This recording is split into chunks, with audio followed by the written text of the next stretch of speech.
မြန်မာနိုင်ငံကဖုန်းဆိုင်တွေကျင်းထဲနေတဲ့အကြောင်းကျွန်တော်ပြောရမှာလားဘယ်သူပြောခင်ဗျားပြောမှာလားကျွန်တော်ပြောမှာလားโอเคမြန်မာနိုင်ငံကဖုန်းဆိုင်အနေနဲ့အယောင်းဝန်တန်းနေကျင်းထဲနေတဲ့အကြောင်းဒီအကြောင်းဒီနေ့ဗီဒီယိုမှာပြပြသွားမှာဖြစ်ပါတယ်ပထမအဆုံးစပြီးတော့ကျင်းထဲနေတဲ့ကိစ္စကခလေးတွေစာသင်ဖို့အတွက်သင်တန်းတက်ဖို့အတွက် Zoom class တွေတက်ဖို့အတွက် tablet ဝယ်ဆိုတဲ့ကိစ္စဒီပြဿနာနည်းနည်းကြီးရယ်ဒါကဘယ် tablet ရယ်လို့ဆိုလို့ချင်တာမဟုတ်ဘူး Android tablet မှာမဟုတ်ဘူးဈေးအကြီးဆုံးဘယ် Android tablet iPad ပဲဖြစ်ဖြစ် iPad Pro M5 ဘယ်ကောင်တွေပဲဖြစ်ဖြစ်ဒါအဲ့ဒီကောင်တွေက laptop တစ်လုံးကိုအခုချိန်မှာအစားမထိုးနိုင်သေးဘူးဒါကမြန်မာနိုင်ငံမှာမကောက်ဘူးပေါ့နော်ကျွန်တော်တကယ်ပါလုံးမှာရှိတဲ့ YouTuber တွေ reviewer တွေလူတိုင်းစမ်းမိပြီဘယ်တော့မှမအောင်မြင်ခဲ့တဲ့ကိစ္စ tablet တစ်လုံးက tablet တစ်လုံးလိုပဲအသုံးဝင်တယ်tablet မလိုဘူးလို့တော့ပြောတာမဟုတ်ပေမဲ့ laptop ရှိပြီးသားလူတစ်ယောက်ကပဲ tablet ကအသုံးဝင်နိုင်မယ် laptop မရှိသေးတဲ့လူတစ်ယောက်က tablet က no use ပဲဘာမှလုပ်လို့မရအောင်ပြီးတော့ tablet ဝယ်ပြီဆိုလို့ရှိရင် keyboard cover keyboard တွေတက်ထပ်ဝယ်ရအောင်မယ်ဒီအတွက်ကပတ်စံကအများကြီးထပ်ကုန်အောင်မယ်ဈေးတဲ့အနှိမ့်ပိုင်း tablet တစ်လုံးနဲ့ laptop တစ်လုံးကိုရှင်းကြည့်မယ်ဆိုရင် tablet တွေက battery ပိုခန့်တယ် battery တာတာကလွယ်လို့ရှိရင်တခြားဘာမှပို့ပြီးတော့အသုံးဝင်မနေဘူးအဲ့တော့နည်းနည်းလေးထပ်ဆိုင်လိုက်ပြီးတော့ second hand laptop တွေကိုသာရွေးဝယ်လိုက်ဖုန်းဆိုင်နေထဲတဲ့ဂျင်းတွေကိုအမိမခံနဲ့ဒုတိယတစ်ခုကကြတော့ကင်မရာအလုံးရည်တွေအများကြီးပါလို့ရှိရင်ပုံထွက်တွေပိုလှမယ်လို့ကင်မရာပိုကောင်းတာဒါမျိုးတွေဂျင်းထဲတဲ့ကိစ္စဒါကဖုန်းအကြောင်းသားလေလူတော်တော်များများကတော့သိပြီးသားမသိသေးတဲ့လူတွေအတွက်တော့တစ်ခေါက်ပြန်ရှင်းပြရမယ်ဆိုလို့ရှိရင်တော့ flagship level တန်းဖုန်းတွေပေါ့နော်30 40 50ဒီလိုတန်းကဖုန်းတွေဆိုလို့ရှိရင်တော့ကင်မရာအလုံးရည်များများပါတာကောင်းတယ်အသုံးဝင်တယ်များများပါတာကိုလည်းရွေးဝယ်သင့်တယ်ဆိုပေမဲ့ entry level တန်းကဖုန်းတွေ3-4သိန်းကစပြီးတော့မှ10သိန်း15သိန်းဒီလောက်ထိသွားတဲ့ဖုန်းတွေဒီလိုဈေးဝန်းချက်မှာပါတဲ့ဖုန်းတွေကကင်မရာအလုံးရည်များပြီးတော့ဆိုပြီးတော့ထည့်ထားတာအများအဖြစ်သူ့စီမှာပါတဲ့ကင်မရာတွေက depth sensor တို့ macro camera ဒီလိုမျိုးတွေပါပြောလို့ရှိရင်တော့အလုံးရည်များပြီးတော့ဆိုပြီးတော့ထည့်ထားတာဘာမှအသုံးမဝင်ဘူးရိုက်လို့လည်းမရတယ်လို့ရိုက်လို့ရှိရင်လည်း quality မလှနိုင်ပဲထွက်လာလိမ့်မယ်အဲ့တော့အဲ့ဒီအစားကင်မရာတစ်လုံးနှလုံးနဲ့ပါပြီးတော့မှ quality ပိုကောင်းတဲ့ sensor size တွေပိုကြီးရအပါချာတွေပိုကျယ်တယ်ကင်မရာ processing တွေပိုကောင်းတယ်ဒါမျိုးတွေကိုပိုပြီးရွေးဝယ်တဲ့တယ်ကင်မရာအလုံးရည်များရေးဆိုတာမဝယ်နဲ့တတိယတစ်ခုကကြတော့ peak brightness ကိုဖုန်းကဘယ်လောက်ထိအလင်းအားထွက်နိုင်တယ်ဆိုတာကိုတိုင်းတာရဲ့ nits ဒီကနေ့ကများလေကောင်းလေဆိုပြီးတော့ပြောတာ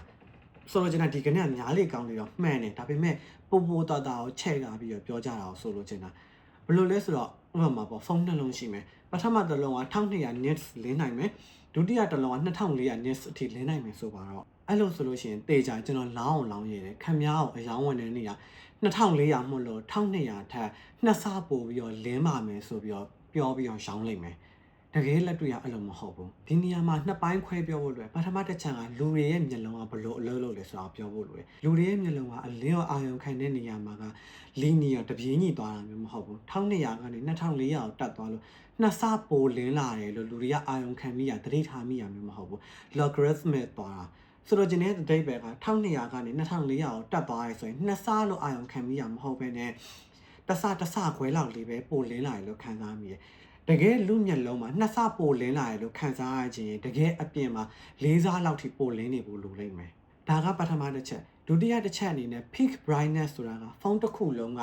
ချိန်တိုင်းလင်းနေမှာမျိုးဆိုလိုချင်တာမဟုတ်ဘူးဖုန်း screen တစ်ခုလုံးရဲ့ 1% ဆိုလိုချင်တာက screen နေရရင်တိတ်တိတ်လေးပေါ့နော်အဆက်လေးတစ်ဆက်ကလေးတိတ်တိတ်လေးရပဲစက္ကန့်ပိုင်းလေးအချိန်ပိုင်းခြားတစ်ခုလေးကိုပဲဒီလိုမျိုးအလင်းကိုထုတ်ပေးနိုင်တာကိုဆိုလိုချင်တာ peak brightness ကိုဖုန်းကအမြဲတမ်းလင်းနေနိုင်တာမျိုးမဟုတ်ဘူးလင်းနေလို့ရှိရင်ဖုန်းကပူလာလိမ့်မယ်ဖုန်းကမခံနိုင်ဘူး OLED ဆိုလဲ OLED ban နေပါဖြစ်သွားနိုင်တယ်ဖုန်းကဒါမျိုးဘယ်တော့မှလင်းလာမှာမဟုတ်ဘူးခဏလေးပဲလင်းမှာအဲ့ဒီအစားကိုကပို့ပြီးကြည့်နေတာ high brightness ဆိုတာကိုကြည့်နေတယ်ဒီ high brightness mode high brightness ဆိုတဲ့ကဏ္ဍကကိုဖုန်းကအမြဲတမ်းအချိန်တိုင်းအလင်းဆုံးကိုပြပေးနိုင်တယ်ဆိုတဲ့ကဏ္ဍဒါကိုကြည့်တယ်ဒါကတတိယတစ်ချက်စတုတ္ထတစ်ချက်ကကြောင့်တေးသေးလေးတွေစုထားလို့ကျွန်တော်ပြောရလိမ့်မယ်ဒါကဘာလဲဆိုတော့ gimmick ဖြစ်တဲ့အချက်တွေပေါ့နော်အသုံးမဝင်တဲ့အချက်တွေအသုံးမဝင်တဲ့ feature တွေကိုလူတွေကိုလိုချင်လာအောင်ဆွဲဆောင်ပြီးတော့ရောင်းနေရတယ်ဥပမာအဖြစ် RAM extension ဆိုလို့ရှိရင်ဒါ RAM က 2GB ပဲပါတယ်ထပ်တိုးနောက်ထပ် 2GB ထပ်တိုးလို့ 4GB ရသွားပါမယ်ဆိုပြီးတော့ပြောပြီးရောင်းနေတယ် RAM ဆိုတာအဲ့လိုမျိုးထပ်တိုးလိုက်လို့ရတဲ့အရာမဟုတ်ဘူးထပ်တိုးလိုက်တဲ့ RAM ကမူရင်းပါတဲ့ RAM လောက်ဘယ်တော့မှမမြန်ဘူးပို့ပြီးတော့နှေးသွားလိမ့်မယ်အသုံးဝင်ဘူး no use ဖြစ်နေလိမ့်မယ်ဒါလိုမျိုးပဲကျွန်တော်တို့ဒါ audio boost လုပ်တဲ့ audio 200%ချဲ့လို့ရတယ်ဆိုတဲ့ကိစ္စတွေရှိရဲ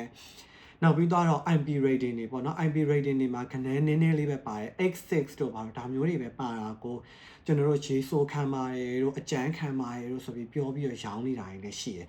တကယ်လက်တွေ့မှာကိုယ့်ဖုန်းက IP68 တို့69တို့လိုမျိုးအမြင့်ဆုံး IP rating တွေပါရင်တော့မှဘယ်ဖုန်းကုမ္ပဏီကမှရေးဆိုတာအတွက် brand မပေးဘူးပြီးတော့ဒီလိုမျိုးပါရဲဆိုတိုင်းလည်းတကယ်လက်တွေ့မှာရေးဆိုခံခြင်းမခံပါဒါတွေကကိုသုံးလို့နှစ်ကြာရင်ကြာတယ်လို့ရေးဆိုနိုင်တဲ့စွမ်းရည်တွေကယော့လာတယ်ကိုကဆိုင်မှာသွားပြလိုက်တယ်အထူးသဖြင့်အပြင်ဆိုင်တွေမှာသွားပြလိုက်တယ်ဆိုတာမျိုးဆိုလို့ရှိရင်လည်းဒီ IP rating တွေကအကျုံးဝင်တော့မှာမဟုတ်ဘူးအဲ့တော့ IP rating အမြင့်ဆုံးပါတော့မှစိတ်မချရတာကနန်းနေတာကြီးဆိုလို့ရှိရင်ပိုတော့မှစိတ်မချရအောင်ဒါမျိုးတွေကိုအကြမ်းခံနေဆိုပြီးပြောရရင်လည်းဂျင်းမမိဖို့လိုတယ်ဆိုတော့ဒါတွေကကျွန်တော်ကြုံမှုတွေ့ဘူးတဲ့ဖုန်းဆိုင်တွေအယောင်းဝန်တန်းတွေကဂျင်းထဲတဲ့ကိစ္စတွေကျွန်တော်မမြင်ဘူးပဲနဲ့တခြားဂျင်းထဲတဲ့ကိစ္စတွေရှိသေးလားဒီဗီဒီယိုကြည့်နေတဲ့လူတွေကရောဘယ်လိုမျိုးတွေဂျင်းထဲခံရဘူးလဲဖုန်းတွေကိုရောထိုးရောက်တာတွေခံရဘူးလားအောက်က comment ထဲမှာဝင်ရောက်ရေးပေးသွားလို့ရပါတယ်ကျေးဇူးတင်ပါတယ်ခင်ဗျာ